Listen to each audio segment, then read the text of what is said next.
I am Sergeant Lexi Wood. I'm 28 years old, and I serve in the United States Army. The greatest irony of my life is that I swore an oath to sacrifice my life for the honor of this country. Yet my own family treated the most important day of my life like a disgrace. They called my wedding a trivial event for a common soldier and chose not to come. Instead, they went on vacation to Hawaii with my sister, a successful lawyer. The first call I received from them afterward wasn't an apology. They called only because they needed something. Their words taught me a valuable lesson about family boundaries and self-respect. Before I share my story, let me know what city you're listening from, and like and subscribe if you believe that the toughest battles are sometimes fought right at home. The autumn air in Virginia's Shenandoah Valley was crisp, carrying the scent of wine grapes and damp earth. Golden leaves drifted down from the oak trees, blanketing the grounds of the rustic winery where I was about to marry the love of my life, Caleb. Everything was supposed to be perfect. And for a moment, it was. I stood at the back of the outdoor aisle, my arm linked through that of my commanding officer. A man with 3 daughters of his own, he'd stepped in when my own father wouldn't. My hands, hidden in the folds of my simple, elegant wedding dress, were steady. My breathing was controlled.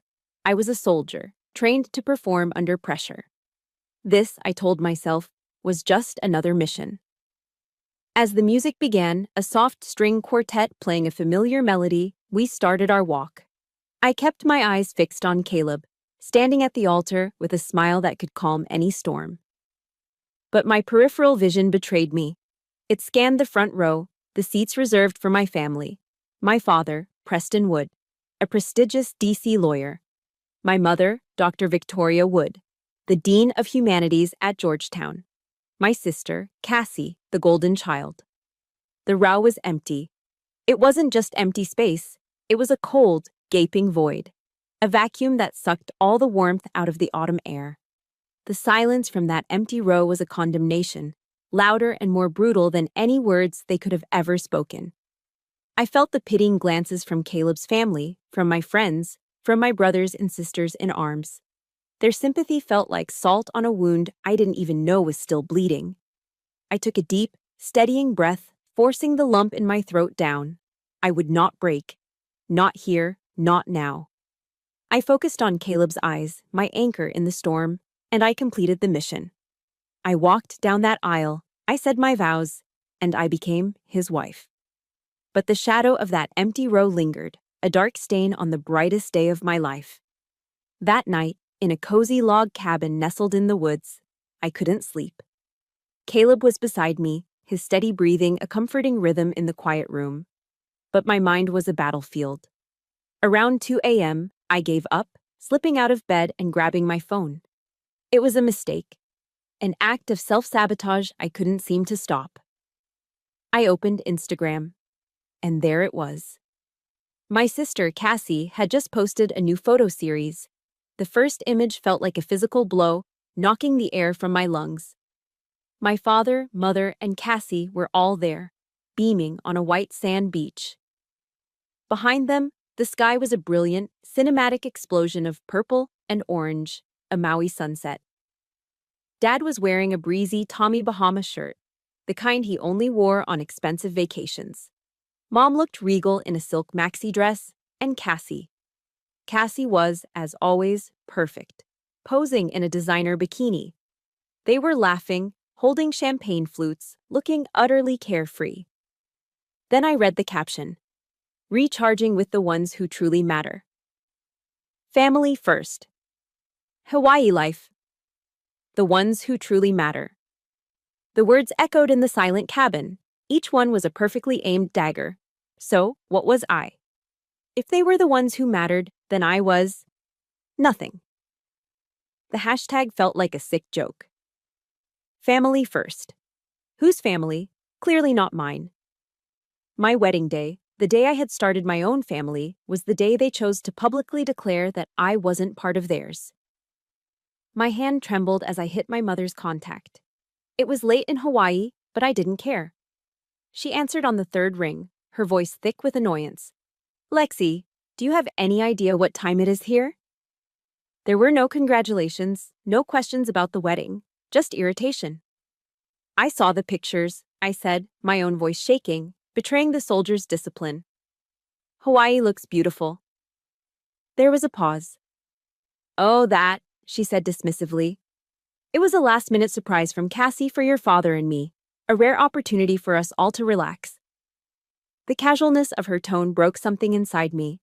A rare opportunity? I finally broke, tears streaming down my face. What about my wedding? Mom, it was my wedding day. You could have said no to Cassie. The silence on the other end of the line was glacial. When she finally spoke, her voice was cold as steel, stripped of all pretense of maternal warmth. Lexi, don't be so childish. Your sister has worked incredibly hard to get where she is. We couldn't sacrifice her happiness and a trip to the Four Seasons for your little ceremony.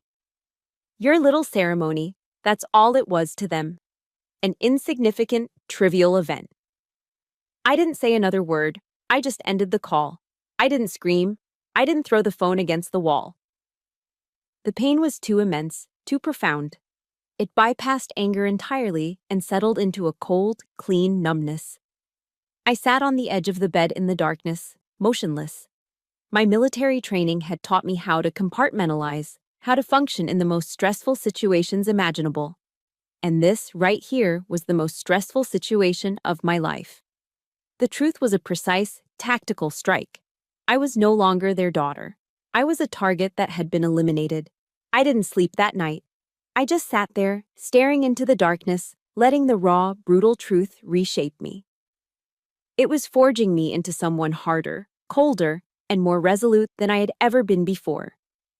As the first hint of dawn filtered through the cabin window, my gaze fell upon the corner of the room.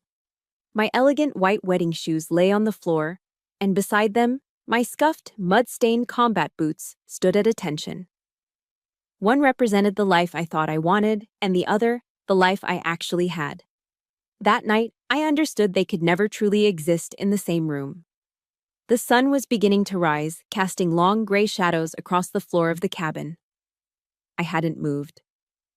My gaze remained fixed on the corner where my two lives sat side by side, the delicate white wedding shoes and the scuffed, unyielding leather of my combat boots. It was the contrast that held me captive. The pristine white against the worn, scarred brown. And looking at those wedding shoes, so perfect and out of place, I was pulled back into a memory I had tried to bury. It was always about shoes.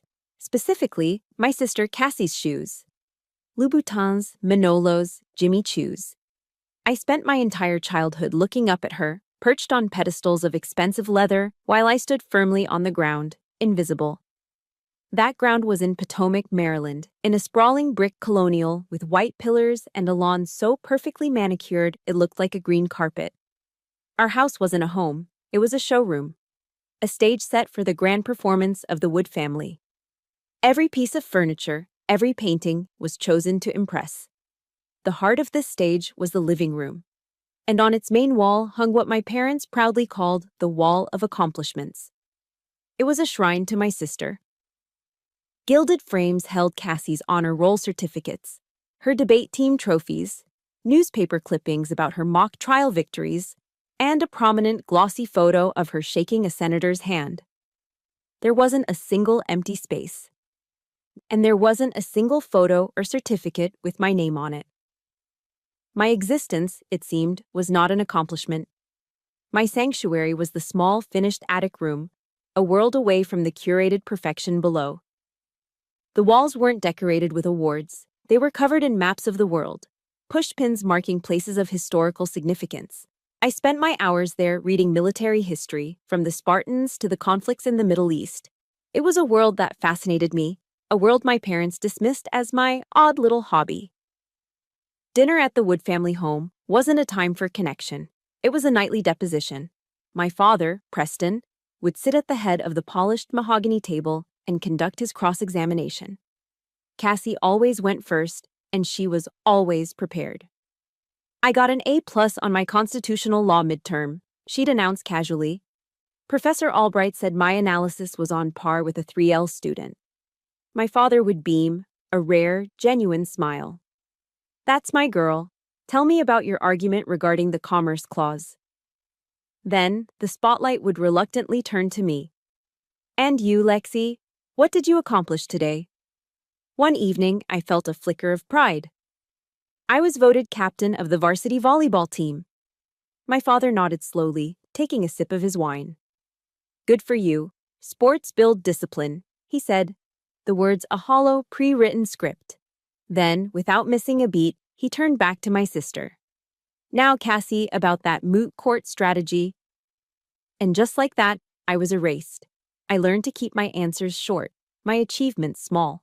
I learned that my world, a world of teamwork and physical grit, was simply not on the same level as Cassie's intellectual stage. I learned to be silent. The chasm between us became a canyon my senior year of high school.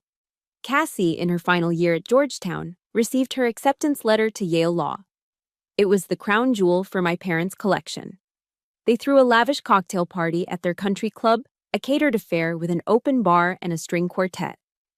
The guest list was a who's who of DC's legal and academic elite.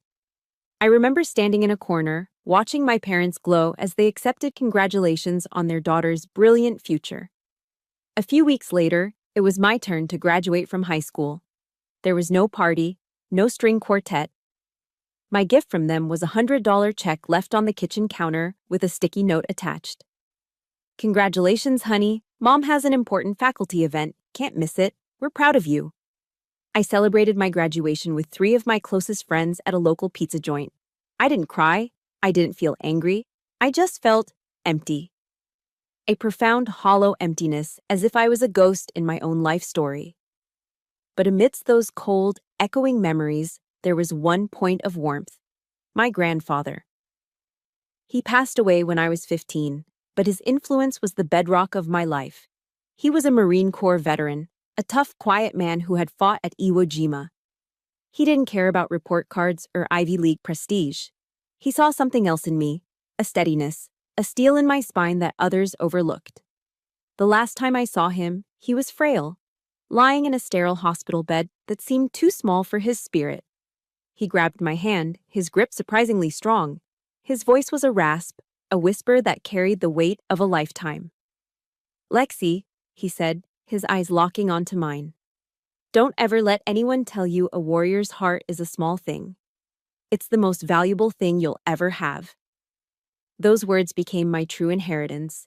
They were my compass, my North Star.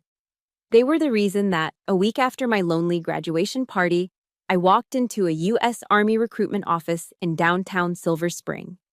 The air smelled of stale coffee and disinfectant. The sergeant on duty looked tired, but he listened. He didn't ask about my grades or my sister. He asked if I was ready to serve. I remember the feeling of the pen in my hand as I signed the enlistment papers. The cheap ballpoint felt heavier than any trophy. Each letter of my signature was a deliberate act of defiance. It was a final, silent answer to the years of being overlooked, to the wall of accomplishments where my name never appeared. It was my first true declaration of independence, a vow to build my own legacy of honor instead of waiting for one from them. That signature on my enlistment papers was a declaration of independence, but the road to freedom was paved with exhaustion and loneliness. The years that followed were a crucible. I remember the endless nights at AIT, Advanced Individual Training, at Fort Huachuca, Arizona. The desert air was thin and cold before dawn, the silence of the landscape broken only by the sharp commands of our instructors and the thud of our boots on the dusty ground. I was training to be an intelligence analyst, a job that required a different kind of toughness than I'd ever known. It demanded meticulous attention to detail, the ability to see patterns in chaos, and an unwavering mental fortitude. I pushed myself harder than anyone else, often studying while others slept, determined to prove that I belonged there. And in that world, I did. For the first time in my life, my value wasn't measured by my family's name or the prestige of my education. It was measured by my competence, my integrity, and my commitment to the soldier next to me. I earned my stripes. I was promoted quickly, becoming a respected sergeant. I had finally found a place where my skills mattered. but every phone call home was a painful reminder of the world I'd left behind. "I made Sergeant, Mom," I'd say, trying to keep the pride out of my voice. "Oh, that's nice, dear," she'd reply, her tone distant. "Did you know your sister just won a major case? It was featured in the New York Law Journal. Your father is so proud." My accomplishments were always just a stepping stone to talk about Cassie's. I was a footnote in the grand story of the Wood family. The distance between Arizona and Maryland wasn't just miles, it was entire galaxies of worth. Then, on a short leave, my galaxy shifted. I drove up to Fredericksburg, Virginia, a historic town with a vibrant art scene. I was wandering through their famous craft market, breathing in the smell of leather and handmade soap, when I saw his booth. It was filled with the most beautiful handcrafted wooden furniture, cutting boards with intricate inlays, smooth sculpted rocking chairs, and a magnificent walnut dining table that looked like a work of art. The man behind the table had sawdust in his hair and a smile that was as warm and genuine as the wood he worked with. His name was Caleb. His hands were calloused but gentle as he showed me the grain on a piece of cherry wood. He didn't ask me what I did for a living or where I went to school. He asked what kind of trees I liked. We talked for hours, leaning against his workbench. He spoke about his passion for carpentry, a skill passed down from his father. I found myself opening up in a way I never had, telling him about my work, my team, and the sense of purpose I'd found. When I mentioned I was a soldier, he didn't flinch or offer empty platitudes like, "Thank you for your service." Instead, he looked at me, his eyes filled with a quiet respect. "Wow," he said, his voice sincere. "You must be a very disciplined and trustworthy person." It was the simplest of compliments, yet it landed with more weight than any academic award my parents had ever praised. Our relationship bloomed from there, as naturally as a tree grows towards the sun. Caleb was everything my family was not. He was grounded, unpretentious, and valued character above all else. When I finally found the courage to tell him about the constant comparisons, the wall of accomplishments, the cold dismissiveness, he didn't try to defend them. He just listened, his expression growing more serious. When I finished, he took my hand and said, "I'm so sorry you had to go through that, Lexi. They have no idea what they're missing out on." With Caleb, I felt seen, truly seen, for the first time. He came to visit me at Fort Belvoir one afternoon. He wasn't intimidated by the uniformed guards or the strict protocols. He was just curious, asking questions about the different insignias on the soldiers we passed. We sat in the drab base cafeteria, and he asked about my work. As I tried to explain the complexities of intelligence analysis in simple terms, he listened with rapt attention. When I was done, he just shook his head in admiration. "I've never met anyone as strong as you," he said, his voice full of awe. "What you do every day, it really matters." Tears welled in my eyes. It really matters. That one sentence was the validation I had spent my entire life craving from my family, and here it was, offered so freely from a man with sawdust on his jeans. His love was the antidote I never knew I needed, which made the inevitable introduction to my family a guaranteed disaster. We met at a high-end steakhouse in D.C., the kind with white tablecloths and waiters who call you sir and ma'am. The air was thick with the scent of money and power. My father, Preston, didn't even pretend to be interested. He immediately launched his interrogation. "So, Caleb," he began, swirling the wine in his glass, "what's your educational background?" Caleb met his gaze without flinching. "I learned the trade from my father, sir. I built my business from the ground up." My father just smirked, a small cruel twist of his lips. Then my mother, Victoria, chimed in, her voice dripping with condescension. "And does that sort of manual labor pay the bills?" Caleb's calm never wavered. "It's enough to live an honest and happy life, ma'am," he replied with a quiet dignity that was lost on them. For the rest of the meal, they directed all their conversation to Cassie, who had come down from New York. They talked about her firm, her new Manhattan apartment, and a charity gala they were planning. Caleb and I were completely ignored, as if we were ghosts at their table. The anger simmering inside me was so hot I could barely eat. As we left the restaurant and stepped into the cool night air, Caleb took my hand. "It's okay," he said softly, seeing the storm in my eyes. "I'm here for you, not for them." In that moment, I understood the profound difference between the family you're born into and the family you choose. He wasn't impressed by their power. He was proud of my strength. It's an incredible feeling when someone sees the real you, past all the noise and expectation. We all deserve someone who sees our true worth. If you have a Caleb in your life, a partner, a friend, a mentor who truly gets you, press that like button and let me know by commenting with a single heart emoji below. His unwavering support gave me a courage I didn't know I had. I remembered something our Army chaplain once said during a service. Faith isn't the absence of fear, it's taking action in the face of it. I looked at Caleb, my rock, my ally, and a new resolve hardened within me. We were going to get married, and they were going to know. I pulled out my phone, my thumb hovering over my mother's name. My hand was perfectly steady. It's time to tell them. My hand was steady as I tapped my mother's name on the screen. It was a Saturday afternoon, and I'd timed the video call perfectly to catch them all at home, relaxed. Caleb sat beside me on our small sofa, his presence a silent source of strength. A fragile hope flickered within me. Maybe this time, it would be different. Maybe the joy of an engagement would be enough to bridge the gap. Their faces popped up on my phone screen, a triptych of polite indifference. My mother, Victoria, in her home office at Georgetown, framed by shelves of leather-bound books.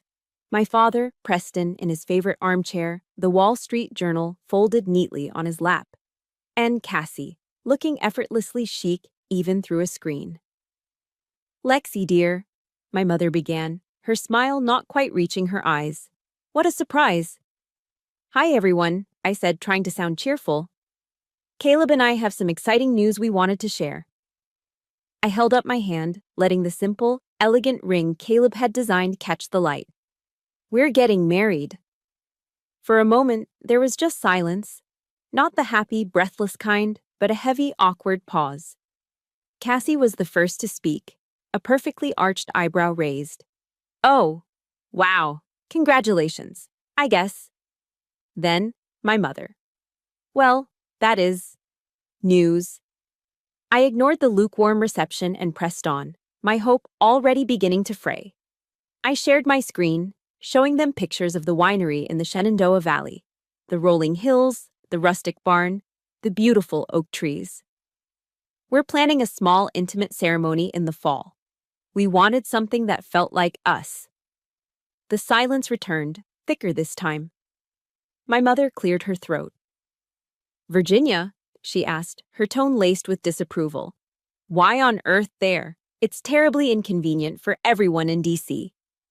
Cassie chimed in, a smirk playing on her lips. "A farm wedding. How unique, Lexi." The message was crystal clear. It wasn't grand enough. It wasn't impressive enough. It wasn't a wood wedding. The knot in my stomach tightened, but I held my ground. "We've set a date," I said, my voice firmer now. "October 14th. That's when my mother physically reached for her leather-bound planner. As she did, I noticed something over her shoulder. On a large whiteboard behind her desk, written in bright, cheerful marker, was a detailed itinerary under the heading, Maui Family Getaway. My blood ran cold. "Oh, I'm so sorry, Lexi, but that weekend is just impossible," she said, feigning regret as she flipped through the pages. "Your father has a partners conference, I have a major university fundraiser, and Cassie is in the middle of a critical project at her firm. The timing is just dreadful." "Mom, it's 4 months away," I said, my voice pleading. "People can move things for a wedding." My father finally spoke, his voice laced with the impatience he reserved just for me. "Lexi, be reasonable. We can't ask Cassie, a rising star at a big law firm, to put her entire career on hold for this thing. This thing." The words hung in the air, a verbal dismissal of my entire life, my love, my future. My wedding was just an inconvenient thing. I felt the last of my hope shatter. I looked at their 3 faces on my screen. the faces of the people who were supposed to love me unconditionally. And I asked the question I already knew the answer to. So, none of you can make it. Not one. The silence that followed was the longest of my life. It stretched and expanded until I thought my phone would crack from the pressure. My father looked at my mother. My mother looked at Cassie. No one wanted to deliver the final blow. So, my father did. He leaned forward, his expression hardening into the cold, dismissive mask I knew so well. His voice was low, devoid of any warmth, and dripping with a contempt that was centuries old. "Let's be realistic, Lexi," he said. "It's a trivial event for a common soldier. Our lives and Cassie's career simply have more important priorities." The screen in front of me seemed to fracture into a million pieces. Common soldier, he'd finally said it. The words he had been thinking my entire life, the brand he had seared onto my soul, were now out in the open. It wasn't a rejection, it was an execution. A formal declaration that my worth, in their eyes, was zero. Something inside me shifted. The pain was so sharp, so absolute, that it broke through the other side into a terrifying calm. I wasn't a daughter anymore. I was a soldier in a combat zone, and my emotions were a liability. I remembered a line from survival training. When you're trapped, don't waste energy trying to move the obstacle. Find a new path. My path was suddenly, brutally clear. I looked straight into the camera, meeting the gaze of the three people who had wounded me more than any enemy ever could. I didn't raise my voice. I didn't cry. I kept my tone perfectly level, a flat line of emotion. "I understand," I said. "I understand your priorities perfectly." And then I ended the call. I sat there, my phone dark in my hand, the silence of our small apartment rushing in to fill the void. I didn't move for a long time. Caleb came over and wrapped his arms around me from behind, resting his chin on my shoulder. He didn't say anything. He just held me. I leaned back into his warmth, the only warmth I had ever truly known. I didn't shed a tear. I just whispered, the words barely audible. "They're not coming."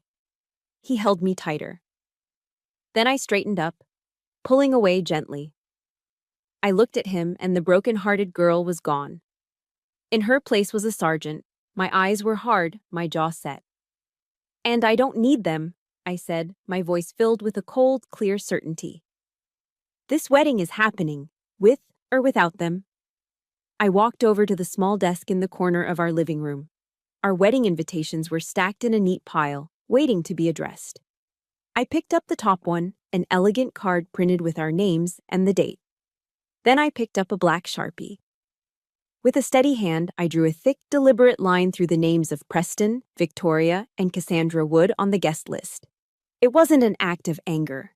It was an act of survival. It was the end of an illusion, and the first day of my freedom. The months that followed our wedding were the most peaceful of my life. It was a quiet born from a conscious decision. I blocked their numbers. I created a filter that sent any email from their accounts directly to a folder I never opened. It was a digital amputation, and with it came an unfamiliar sense of freedom. The constant low-grade hum of anxiety I had lived with my entire life, the pressure to please, to be enough, simply vanished. Life with Caleb was simple and good. We spent our weekends working in his woodshop, hiking the trails near the Blue Ridge Mountains, or just cooking dinner together in our small kitchen. I poured my energy into my work at Fort Belvoir, earning a commendation from my commanding officer for a detailed intelligence brief I'd prepared. I was building a life on my own terms, a life based on the values my grandfather had instilled in me: honor, integrity, and hard work. The silence from the Wood family was a balm, and I foolishly allowed myself to believe that they had finally, truly, let me go. I was wrong. The storm broke on a Tuesday morning. It started with a single voicemail. My phone buzzed, displaying a number I didn't recognize. I let it ring out. The notification popped up. New voicemail. I pressed play and my blood ran cold. It was my father. But it wasn't the booming, arrogant voice of Preston Wood, K Street lawyer. This voice was thin, strained and trembling with a raw panic I had never heard before. Lexi, Lexi, call me back the second you get this. It's an emergency. Click. An hour later, another one. Lexi, please, I need to talk to you. It's about the Scottsdale investment. Click. A third voicemail arrived just before lunch, his voice now cracking with desperation. For God's sake, Lexi, pick up the phone. A knot of dread tightened in my stomach. The Scottsdale investment. It was a high-end resort development project in Arizona he'd roped me into a few years back. I had been hesitant, but he'd been so convincing. It's just a formality, honey, he had said, sliding the papers across his mahogany desk. With your military record, the bank will approve the loan in a heartbeat. It makes the whole portfolio look more stable. He had used the very career he despised as a tool for his own gain. When the fourth call came, I answered.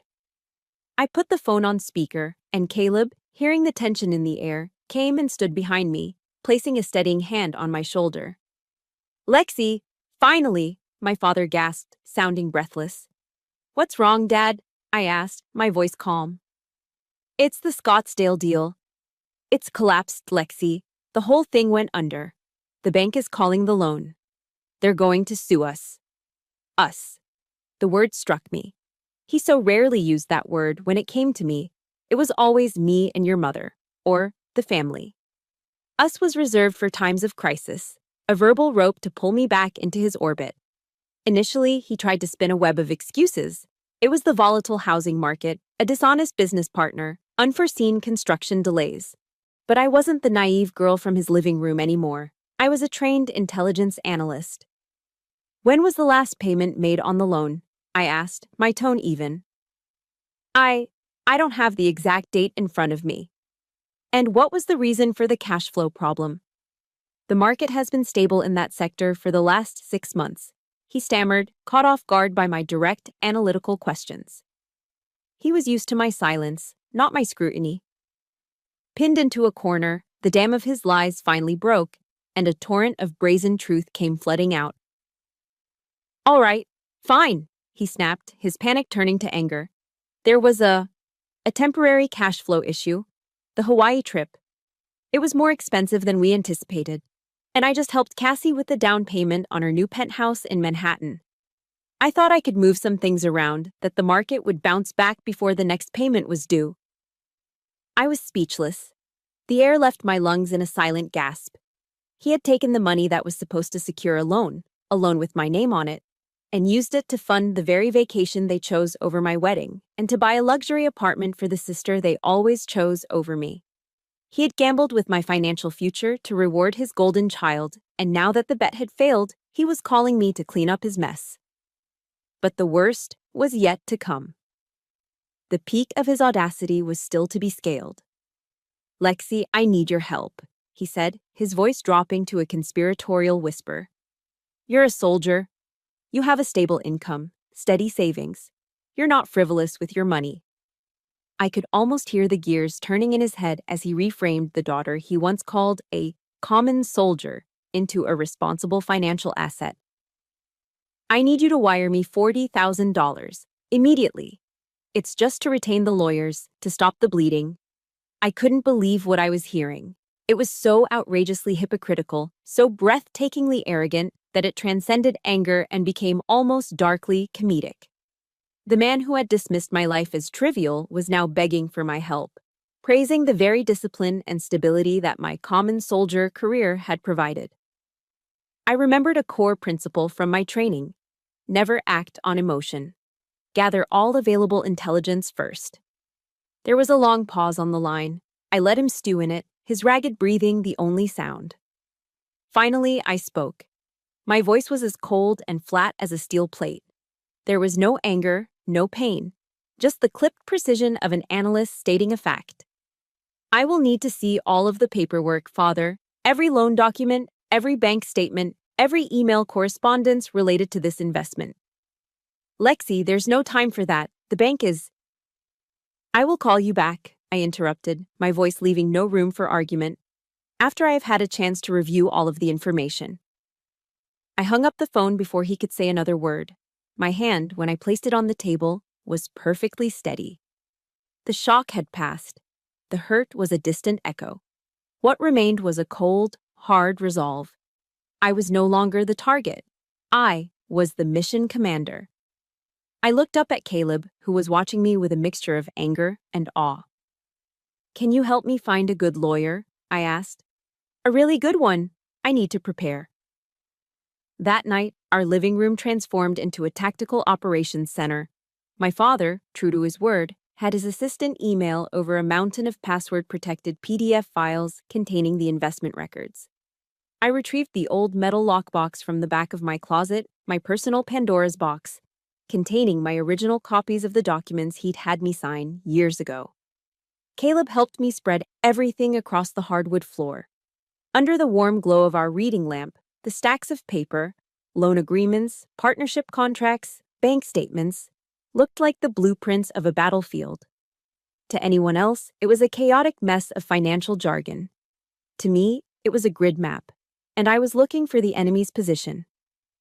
Caleb sat quietly on the sofa, a silent sentinel.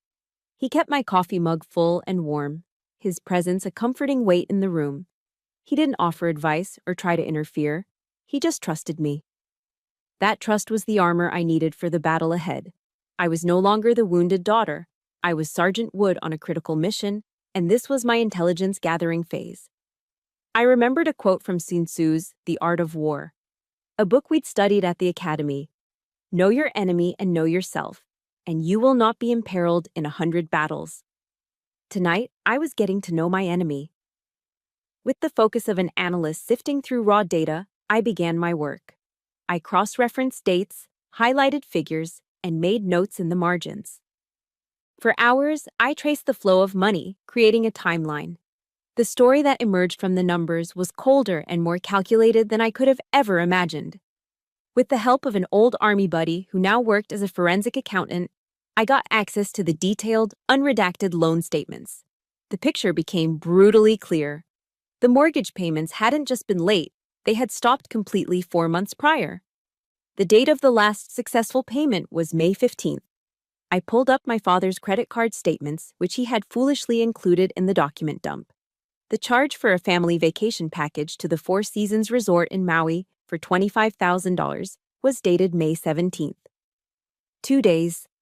He had made the final payment to keep the loan from defaulting, and then just 2 days later, he had consciously decided to spend the next month's payment, and much more, on a luxury vacation with his favored child, fully aware that it would push the investment and my name into delinquency. It wasn't a mistake. It wasn't a cash flow problem. It was a choice. He had deliberately sacrificed my financial security for their pleasure.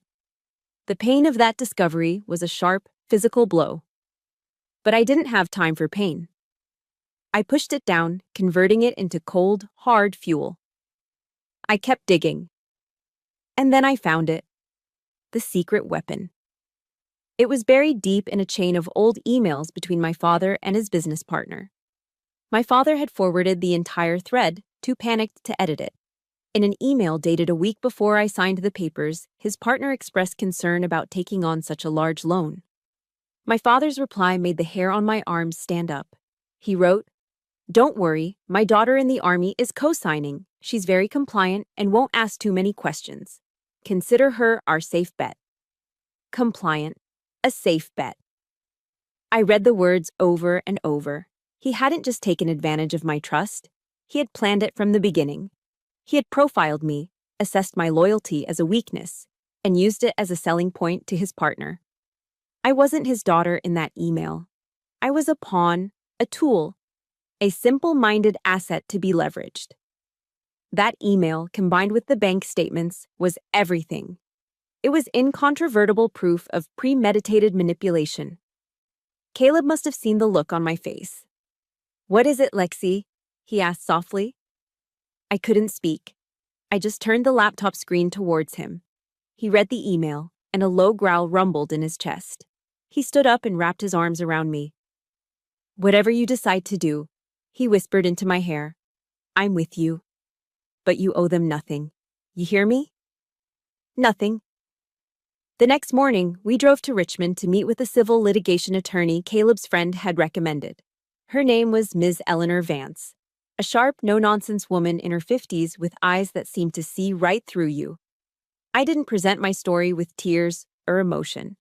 I laid out the facts logically, chronologically, placing the highlighted bank statements and the printed-out email on her polished conference table.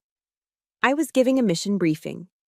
She listened intently, her fingers steepled, not interrupting once. When I finished, she reviewed the documents in silence. After a long moment, she looked up at me, not with pity, but with a kind of fierce respect. "Sergeant," she said, her voice firm, "this isn't just gross negligence. By knowingly misrepresenting the use of funds and your role in this, he engaged in fraudulent inducement. You don't just have grounds to refuse payment, you have grounds to countersue." I shook my head. "I don't want his money. I don't want a lawsuit. I just want out. I want my name cleared, and I want this to be over." I paused, taking a deep breath. "And I need to be the one to tell him." A slow, appreciative smile spread across Ms. Vance's face. "I understand completely." She squared the papers into a neat pile. "All right then, let's prepare you for battle." As we walked through the strategy, I felt a strange sense of calm. The truth is a powerful weapon. It doesn't scream or rage, it just is. And I had it on my side. There's a unique power in finding that one piece of cold, hard proof. That text, that email, that forgotten letter. That confirms everything you suspected. If you've ever had that moment of discovery, that feeling of finding your own secret weapon, press the like button and comment with a single key emoji below. When we finished, Ms. Vance looked at me, a question in her eyes. "Are you sure you're ready for this? He won't make it easy." I thought of the little girl in the attic, the young soldier in the desert, the bride staring at an empty chair. They were all standing behind me, lending me their strength. I met her gaze, and my voice was steady, without a hint of doubt. "I'm ready," I said. "Set up the call with him." We set the stage with tactical precision. Ms. Vance scheduled the conference call for 5:30 p.m. on a Friday. I knew my father's defenses would be at their lowest then, worn down by a long week, impatient to start his weekend. This wasn't going to be a daughter calling her father. This was a planned military engagement. I sat at our small dining table, which for the evening had become my command center. Caleb sat next to me, his hand resting firmly on my knee under the table, a silent anchor. My laptop was open, the key documents displayed on the screen. Ms. Vance was on the line, her presence confirmed, her microphone muted. She was my silent overwatch, ready to intervene only if necessary. I took a deep, steadying breath, the kind I take before a mission briefing. I remembered the core principle of negotiation training. Always maintain the higher ground by controlling your emotions. The first person to lose their cool is the one who loses the war. I pressed the button to dial his number. He picked up on the first ring, his voice frayed with a week's worth of anxious waiting. "Lexi, finally, did you get the money?" I ignored the question completely. There was no room for pleasantries. The operation had begun. My voice was level, cold, and devoid of any emotion. "Father, I've reviewed the documents. I have a few questions for you before we proceed." The unexpected formality threw him off. "Questions? What questions? This is straightforward, Lexi." I cut him off, my tone precise and unyielding. "I'm presenting the facts as I have them. According to the bank statements, the final successful payment on the Scottsdale loan was made on May 15th. Is that correct?" I suppose so. I don't have it in front of me," he stammered. "I do," I stated flatly. 2 days later, on May 17th, a charge for $25,000 was made on your credit card to the Four Seasons Resort in Maui. Can you explain that correlation for me? A heavy silence filled the line. I could almost hear the frantic whirring of the gears in his mind as he tried to formulate a defense. I didn't give him the chance. I pressed the attack. "Furthermore," I continued, my voice like ice, "I have an email you sent to your business partner a week before I signed the loan agreement. In it, you refer to me as, and I quote, very compliant and a safe bet who wouldn't ask too many questions. Could you please clarify what, exactly, a safe bet means in this context, father? The dam broke. His carefully constructed facade of a powerful, in-control lawyer crumbled into dust. He began to sputter, a flurry of denials and deflections. That's taken out of context. How dare you access my private correspondence? What are you accusing me of? I am not accusing you of anything, I replied, my voice dangerously calm. I am presenting the data. The data shows that you intentionally defaulted on a loan that I co-signed to pay for a vacation, after you had already identified me as an easy target for manipulation. His panic morphed into pure rage. It was the last defense of a man who had been cornered by the truth. Who do you think you are, talking to me like this? He roared into the phone. I am your father. I don't have time for these games. I need $40,000, and as my daughter, it is your responsibility to help this family. That was the moment. The trigger word, responsibility. A small, mirthless smirk touched my lips. It was a cold, sharp feeling. Family responsibility? I asked, letting the question hang in the air for a beat. That's an interesting choice of words.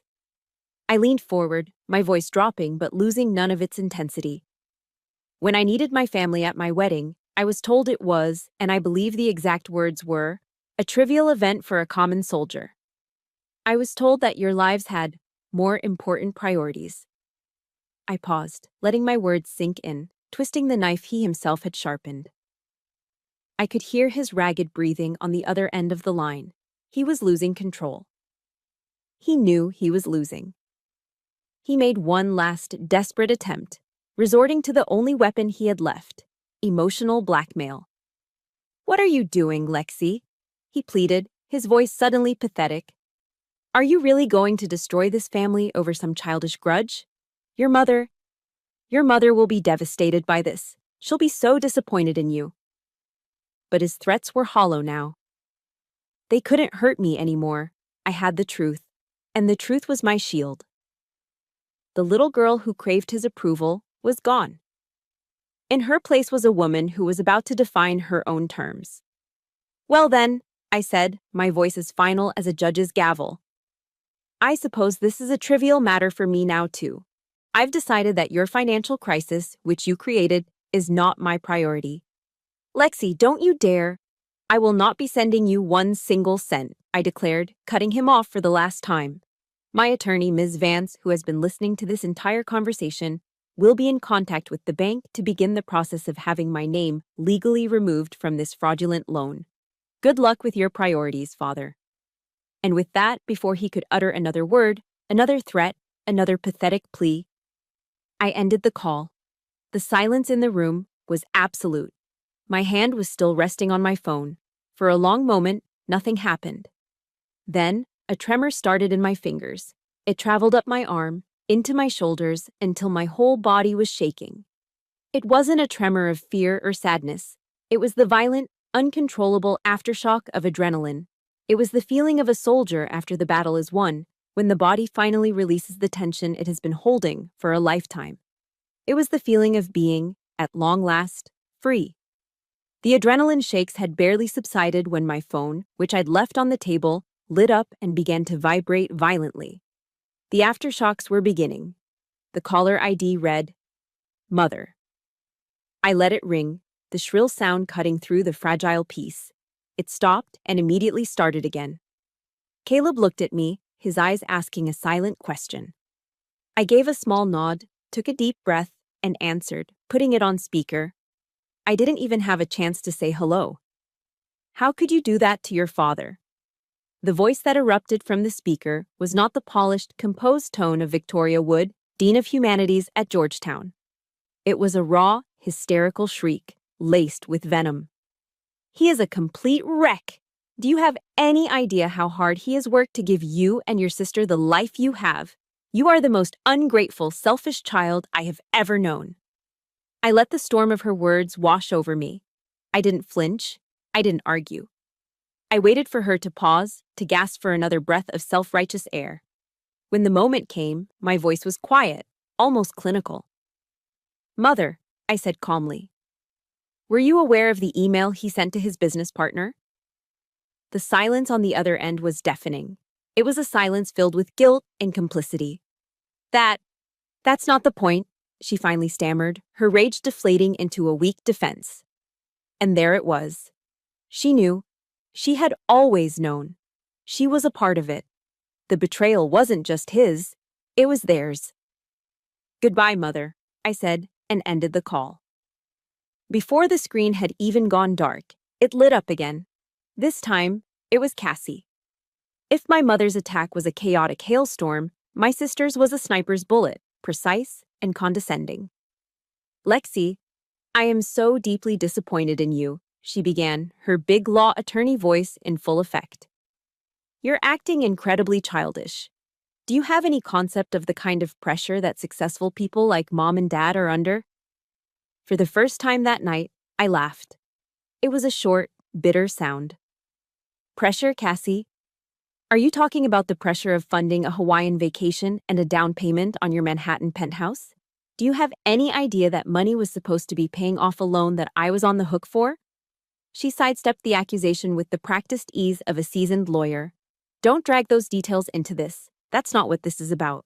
The point is, you are turning your back on your family."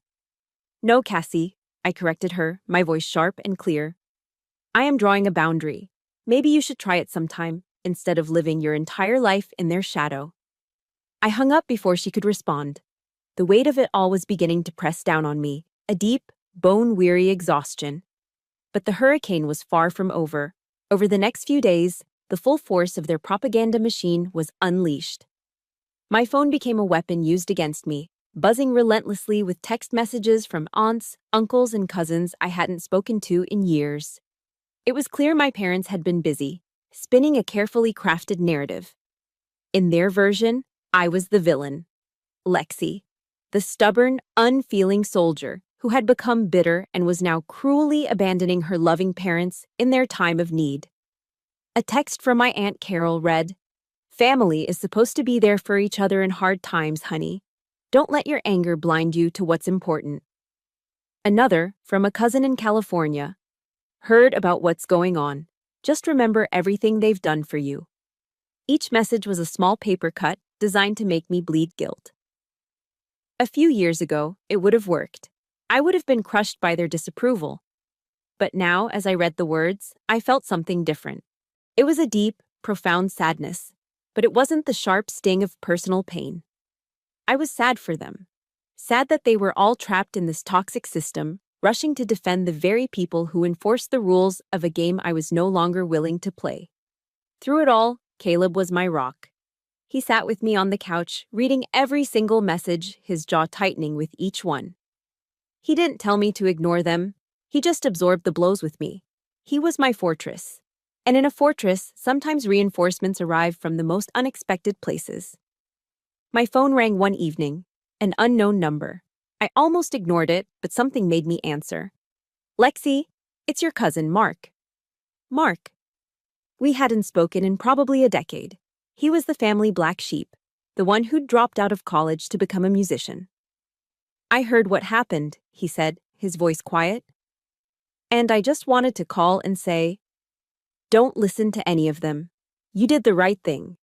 It's about damn time someone stood up to them." Tears pricked my eyes. To be seen, to be understood, by someone from inside the system. It was a gift. The final call came the next day, at my desk at Fort Belvoir. It was my commanding officer, the same man who had walked me down the aisle. "Sergeant Wood," he said, his voice warm but professional.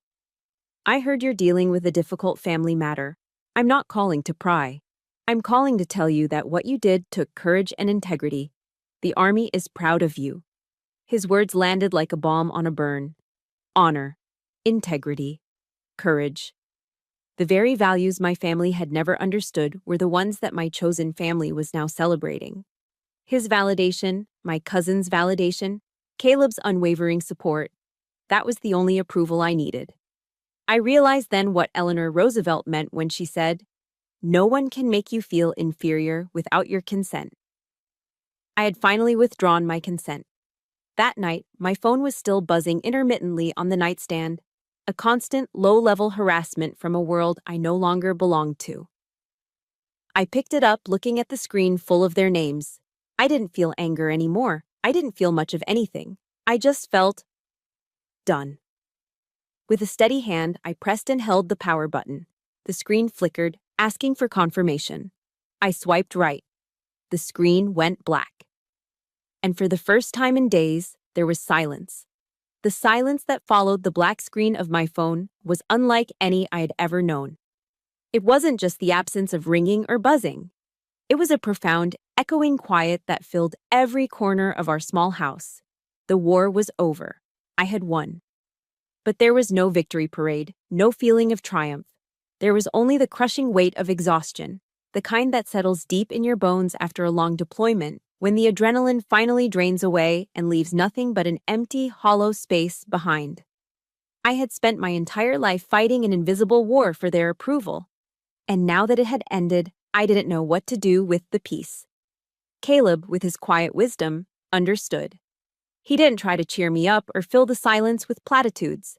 He simply brought me a steaming mug of chamomile tea, sat beside me on the sofa, and shared the silence with me as we watched the evening settle over our backyard. His presence was a language all its own, and it said, "I'm here. You're not alone." As a soldier, I was trained to recognize when a situation required backup. You don't charge into an ambush alone, and you don't navigate the minefield of trauma without a guide. I knew this was a battle I couldn't win by myself.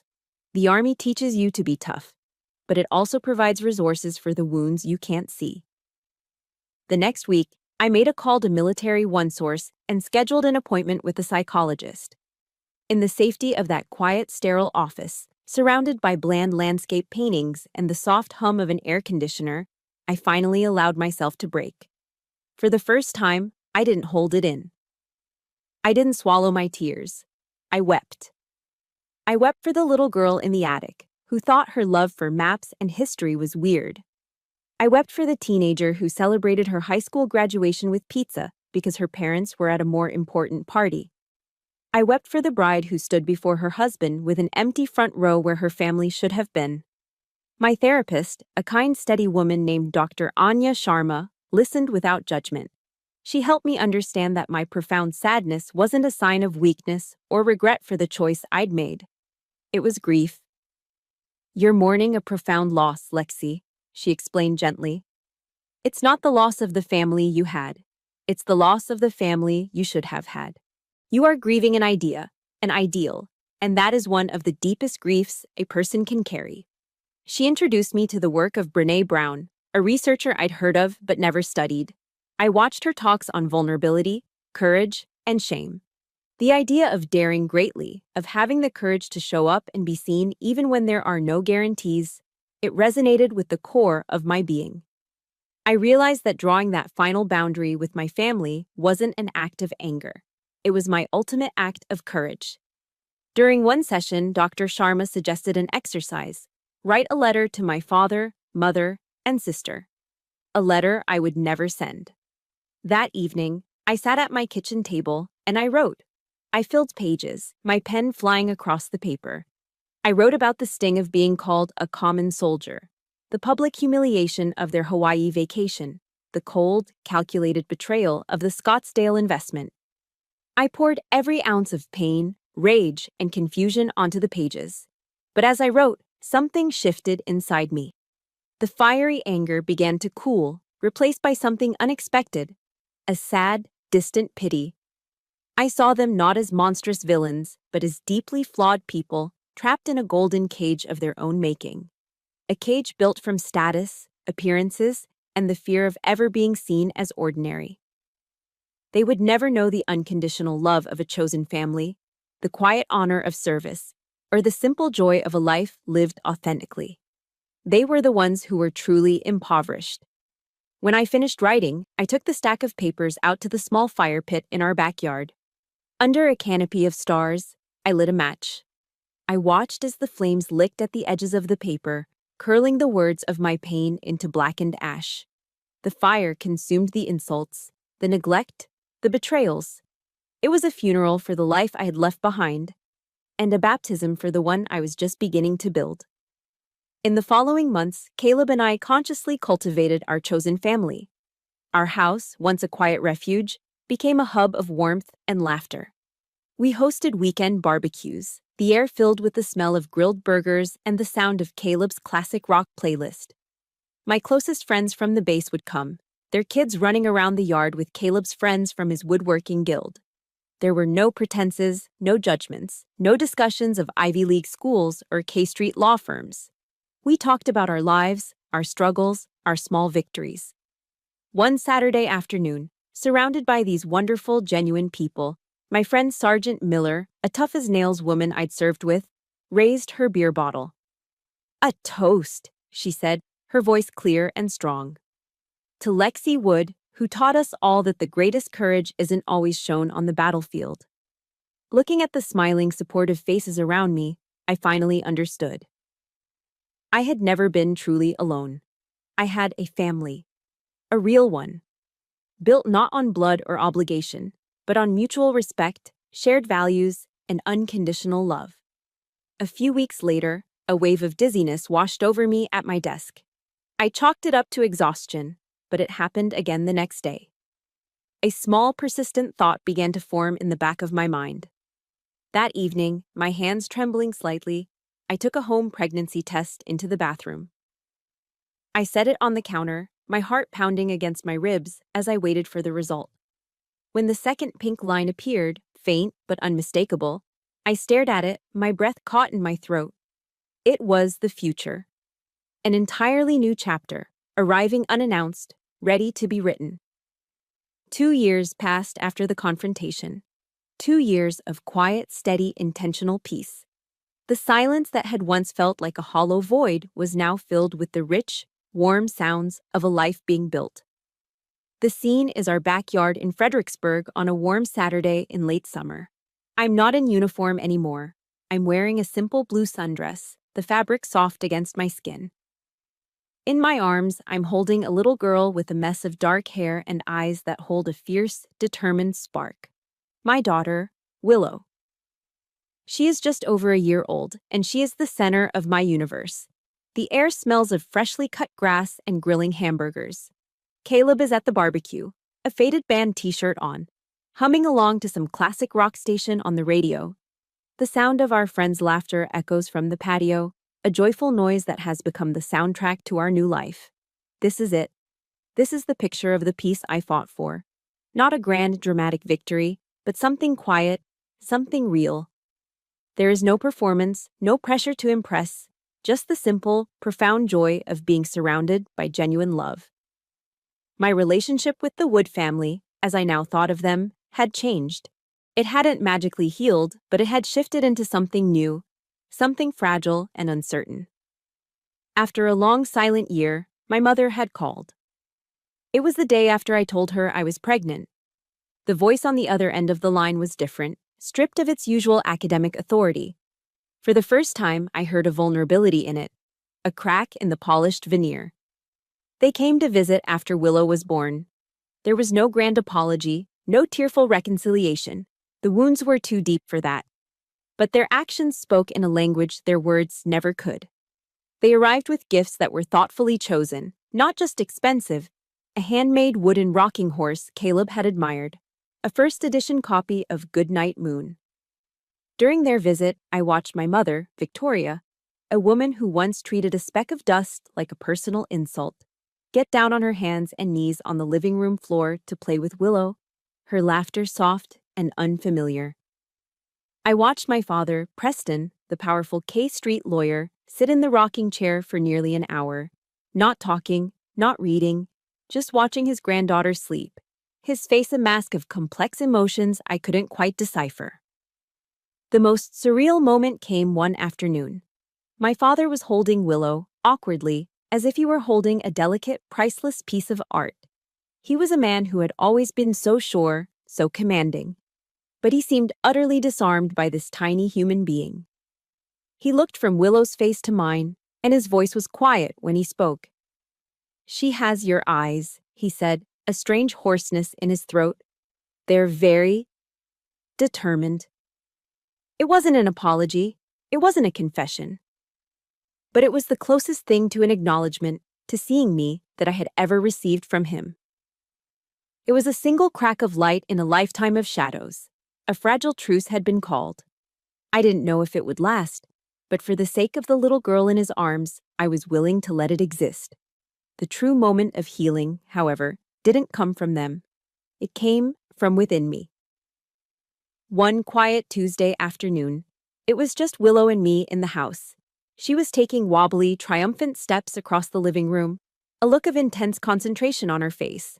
Then, as toddlers do, her feet got tangled and she tumbled onto the soft rug. It wasn't a bad fall, but it was a shock. Her face crumpled and a heartbreaking wail filled the room. Without a second thought, I scooped her up, pulling her tight against my chest. I rocked her gently, stroking her soft hair. "Oh, my sweet girl," I whispered into her ear, my voice thick with an emotion that surprised me. "It's okay, baby. Mommy's here. You're safe. I love you so much." And then, it hit me. The words I was speaking, the comfort I was giving so instinctively, they were the exact words I'd spent a lifetime starving to hear. The unconditional reassurance, the promise of safety, the simple, powerful declaration of love. Tears began to stream down my face, but they weren't tears of sadness. They were tears of release, of a profound, soul-deep healing. In that moment, comforting my daughter, I was also comforting the little girl inside of me who had cried alone in her attic. By becoming a different kind of mother, I was mending my own broken pieces. I was breaking the cycle. The legacy of coldness, of conditional value, of emotional neglect. It stopped here. With me, my legacy, the one I would pass on, would be one of unconditional love. The story ends here, in this quiet, peaceful place. I'm in Willow's nursery, the room painted a soft sage green. The moonlight streams through the window, casting a gentle glow on her crib.